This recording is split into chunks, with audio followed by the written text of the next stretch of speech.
আসসালামু আলাইকুম। সংবাদে আপনাদের সবাইকে স্বাগত জানাচ্ছি। আমি ফিরোজ তোহা। শুরুতেই সংবাদ শিরোনাম। বাংলাদেশের সর্বশেষ গুরুত্বপূর্ণ আপডেট সংবাদে আপনাকে স্বাগত। শুরুতেই সংবাদ শিরোনাম, পরে বিস্তারিত। শুরুতেই জানাবো, প্রধান উপদেষ্টার দায়িত্ব নেওয়ার অজানা তথ্য জানালেন ডক্টর মোহাম্মদ ইউনূস। ছাত্র জনতার অভ্যুত্থানের মুখে গত ৫ই আগস্ট দেশ ছেড়ে পালিয়ে যায় শেখ হাসিনা। এরপর ৮ই আগস্ট প্রধান উপদেষ্টার শপথ নিয়ে সরকার গঠনের দায়িত্ব নেন অধ্যাপক ডক্টর মোহাম্মদ ইউনূস। সম্প্রতি কিভাবে এই দায়িত্ব নেন সে বিষয় নিয়ে ফিনান্সিয়াল টাইমসের ফরেন অ্যাফেয়ার্সে প্রধান গিয়েডেন রিসম্যানের সঙ্গে একটি পডকাস্টে কথা বলেছেন প্রফেসর ডক্টর মোহাম্মদ ইউনূস। এ বিষয়ে গুরুত্বপূর্ণ সংবাদ জানাবো, সঙ্গেই থাকুন। এরপর জানাবো, দেশটাকে লুটপাট করে পালিয়ে গেছে ফ্যাসিস্ট হাসিনা। চুয়াডাঙ্গায় জানালেন তারেক রহমান। বিএনপির ভারপ্রাপ্ত চেয়ারম্যান তারেক রহমান বলেছেন, দেশটাকে লুটপাট করার পাশাপাশি তা ভেঙে চুরে শেষ করে দিয়ে গেছে ফ্যাসিস্ট হাসিনা। বিএনপির দেয়া ৩১ দফার ভিত্তিতে অবিলম্বে দেশটিকে মেরামত করা জরুরি। এদিকে সাংবাদিকদের সন্তানকে বৃত্তি প্রদান সরকারের যুগান্তকারী উদ্যোগ বললেন উপদেষ্টা নাহিদ। তথ্য সম্প্রচার উপদেষ্টা নাহিদ ইসলাম বলেছেন, সাংবাদিকদের সন্তানকে বৃত্তি প্রদান এই সরকারের যুগান্তকারী উদ্যোগ। এর ফলে সাংবাদিকদের পরিবারের উপর অর্থনৈতিক চাপ কমবে। জানাবো, গুম খুনে হাসিনা ও সেনাচক্র। সেনাবাহিনীর বর্তমান ও সাবেক শীর্ষ ৩ কর্মকর্তার সমন্বয়ে শেখ হাসিনা বলপূর্বক গুম ও গুপ্ত হত্যার নৃশংস একটি চক্র গড়ে তুলেছিল। এই চক্রের প্রধান ছিলেন তার নিরাপত্তা উপদেষ্টা মেজর জেনারেল অবসরপ্রাপ্ত তারিক আহমেদ সিদ্দিক। প্রতিরক্ষা গোয়েন্দা মহাপরিদপ্তরের ডিজিএফের সাবেক মহাপরিচালক লেফটেন্যান্ট জেনারেল অবসরপ্রাপ্ত মোহাম্মদ আকবর হোসেন এবং বরখাস্ত মেজর জেনারেল জিয়াউল আহসান। এদিকে এস আলম এবং তার পরিবারের ৩৬৮ কোটি টাকা সম্পদ ক্রোক। দেশের আর্থিক খাতে দুর্নীতির অভিযোগে এস আলম শুধুমাত্র ইসলামী ব্যাংক থেকেই ৮৬,০০০ কোটি টাকা লুটপাট করেছে।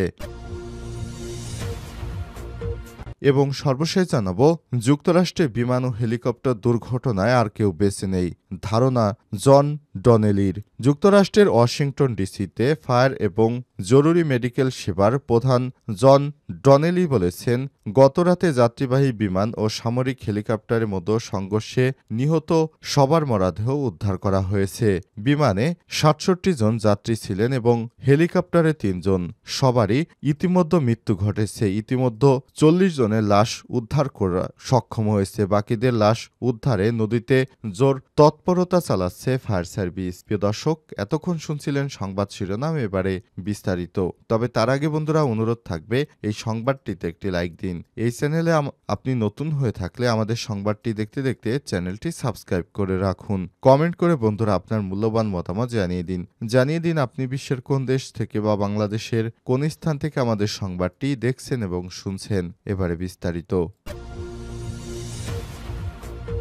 প্রধান উপদেষ্টার দায়িত্ব নেয়ার অজানা তথ্য জানালেন ইউনূস। ছাত্র জনতার অভ্যুত্থানের মুখে গত বছরের ৫ই আগস্ট দেশ ছেড়ে পালিয়ে যান শেখ হাসিনা। এরপর ৮ই আগস্ট প্রধান উপদেষ্টার শপথ নিয়ে সরকারের প্রধান দায়িত্ব নেন অধ্যাপক ডক্টর মোহাম্মদ ইউনূস। সম্প্রতি কিভাবে ওই দায়িত্ব নেন সে বিষয়ে ফিনান্সিয়াল টাইমসের ফরেন অ্যাফেয়ার্স প্রধান গিয়েডেন রিসম্যানের সঙ্গে একটি পডকাস্টে সব বিষয়ে কথা বলেন তিনি। সুইজারল্যান্ডের দাভোসে বিশ্ব অর্থনৈতিক ফোরামের বার্ষিক সম্মেলনের ফাঁকে গিয়েডেন রিসম্যানের উপস্থাপনায় রিসম্যান রিভিউ নামে এই পডকাস্টে কথা বলেন তিনি। বৃহস্পতিবার সেই পডকাস্ট প্রকাশ করেছে ফিনান্সিয়াল টাইমস। এতে সবার আগে প্রধান উপদেষ্টার দায়িত্ব নেয়ার আগ মুহূর্তে কিছু অজানা তথ্য জানিয়েছেন তিনি। ডক্টর ইউনূস গিডিয়ন রিসম্যান প্রশ্ন করেন, শেখ হাসিনার বাড়ির দিকে যখন ছাত্র জনতা এগিয়ে যাচ্ছিল তখন তিনি কোথায় ছিলেন এবং কি করছিলেন? জবাবে ডক্টর মোহাম্মদ ইউনূস জানান, আমি ছিলাম প্যারিসে, প্যারিস অলিম্পিক আয়োজনের দায়িত্বে। ওই দিন যখন আমার কাছে উপদেষ্টার দায়িত্ব নিতে প্রথমে ফোন আসে আমি হাসপাতালে ছিলাম ছোট একটি অস্ত্রোপচারের জন্য।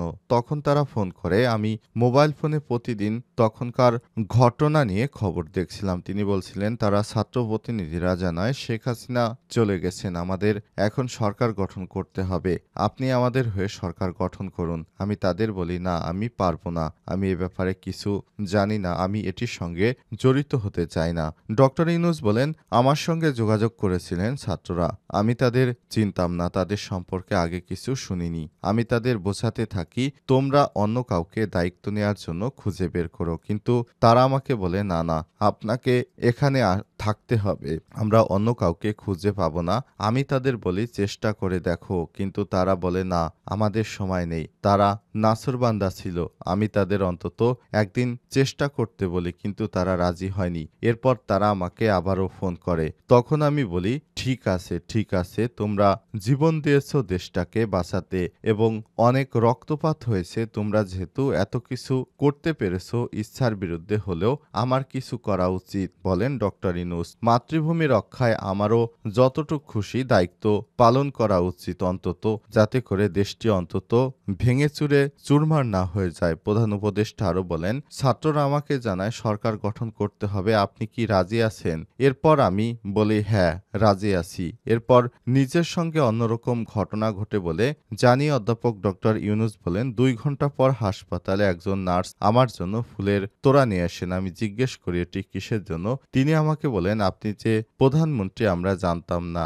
আমি তাকে বলি আপনি কিভাবে জানলেন? তিনি জানান টিভি প্রেসে সব জায়গায় এই খবর প্রচারিত হচ্ছে, ফ্রান্সে সব জায়গায় জানাজানি হচ্ছে যে আপনি প্রধানমন্ত্রী হতে যাচ্ছেন, গণমাধ্যম জানাচ্ছে আপনি প্রধানমন্ত্রী। আমি তখন তাকে বলি আপনার কাছ থেকে আমি এ তথ্য পেলাম, আমাকে এ পর্যন্ত কেউ কিছু বলেনি।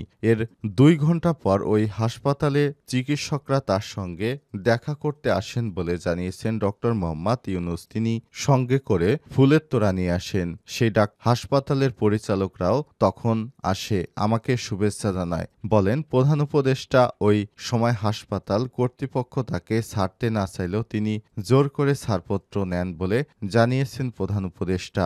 এতে তাকে সহায়তা করেন হাসপাতালের পরিচালক স্বয়ং নিজে। ওই সময় তাকে ওষুধ থেকে শুরু করে সবকিছু লিখে দেওয়া হয়। পরে দিন সকালে সবচেয়ে বেশি অবাক হন জানিয়েছেন ডক্টর ইউনূস, কারণ ওই দিন তাকে বরণ করতে আসে ফ্রান্সের সেনাবাহিনীর একটি সুশৃঙ্খল দল। তিনি বলেন সকাল হওয়ার পর সেনাবাহিনীর একটি বড় দল আমাকে বিমানবন্দরে নিয়ে যেতে আসে। আমি বলি মাই গড, আমার সঙ্গে কি হচ্ছে? তারা বলেন আপনি বাংলাদেশের প্রধানমন্ত্রী নির্বাচিত হতে যাচ্ছেন, সুতরাং আপনাকে স্পেশালভাবে আমাদের দায়িত্ব দিয়ে বিমানবন্দর পর্যন্ত দিয়ে আসার দায়িত্ব রয়েছে উপরমহল থেকে।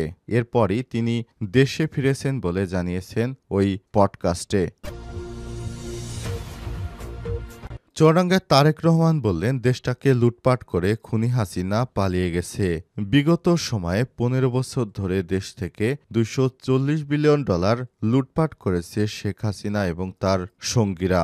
বাংলাদেশটাকে সর্বনাশের একদম শেষ পর্যায়ে নিয়ে এসেছে বলে অভিযোগ করেছেন বিএনপির ভারপ্রাপ্ত চেয়ারম্যান তারেক রহমান। তিনি বলেছেন আমরা ক্ষমতায় গেলে 31 দফা রূপরেখার মাধ্যমে বাংলাদেশকে পুনরায় আবার সুন্দর করে সাজাবো। বাংলাদেশটাকে সুশৃঙ্খল করে সাজাতে আমাদের অবশ্যই এই 31 দফা অনুযায়ী কাজ করতে হবে। বিএনপির ভারপ্রাপ্ত চেয়ারম্যান তারেক রহমান বলেছেন বাংলাদেশ যেভাবে বিগত 15 বছরে হত্যা, লুটতরাজ, রাহাজানি, গুম, খুন ও একনায়তন্ত্র প্রতিষ্ঠিত হয়েছে, এভাবে করে একটি দেশ চলতে পারে না। এখন সময় এসেছে দেশকে সুন্দরভাবে সাজাতে হবে। 31 দফা রূপরেখা জনগণের সামনে তুলে ধরতে হবে বলে নেতাকর্মীদের নির্দেশ দিয়েছেন বিএনপির ভারপ্রাপ্ত চেয়ারম্যান তারেক রহমান। এ সময় লন্ডন থেকে তিনি ভার্চুয়ালি যুক্ত হয়ে নেতাকর্মীদের বিভিন্ন নির্দেশনা দেন বলেও জানা গেছে।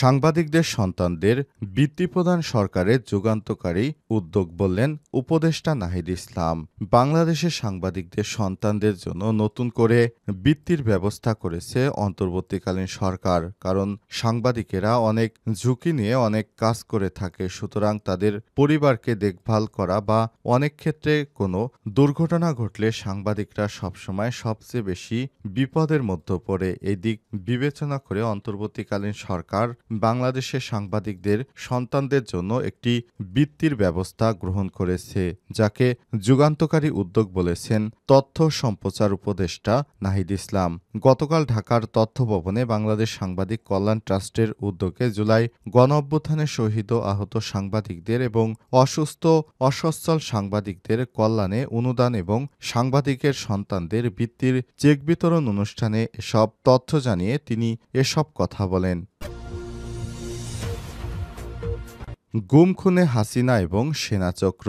বিগত সরকারের আমলে যারাই সরকারের বিরুদ্ধে কোনো কিছু লেখালেখি কিংবা সরকারের বিরোধী কোনো কিছু করেছে তাদেরকেই গুম খুনের সঙ্গে আয়নাঘরে দীর্ঘদিন আটকে রেখেছে। তাদেরকে গুম খুনে জড়িত ছিল বিগত সরকারের বেশ কয়েকজন ঊর্ধ্বতন কর্মকর্তা। তারা শেখ হাসিনার অলিগার্ক হিসেবে কাজ করেছে। এদের মধ্যে রয়েছে শেখ হাসিনার নিরাপত্তা উপদেষ্টা তারিক আহমেদ সিদ্দিক, যিনি শেখ হাসিনা নিরাপত্তা উপদেষ্টা হিসেবে কাজ করতেন এবং সেনাবাহিনীতে একজন উচ্চপদস্থ কর্মকর্তা হিসেবে ছিলেন। তিনি শেখ হাসিনার নির্দেশে বাংলাদেশের যাকে খুশি তাকে, অর্থাৎ বিরোধী দলীয় কোনো নেতাকর্মী থেকে শুরু করে যাকে খুশি তাকে গুম খুনের নির্দেশ দিতেন আর তার হয়ে কাজ করতেন তখনকার সেনাবাহিনীর গোপন গোয়েন্দা সংস্থা ডিজিএফআই এর প্রধান মেজর জেনারেল অবসরপ্রাপ্ত জিয়াউল আহসান। এই জিয়াকে বাংলাদেশের কসাই হিসেবে আখ্যায়িত করেছেন প্রধান উপদেষ্টার প্রেস সচিব। জানা গেছে, খুন গুম হত্যাসহ মানুষের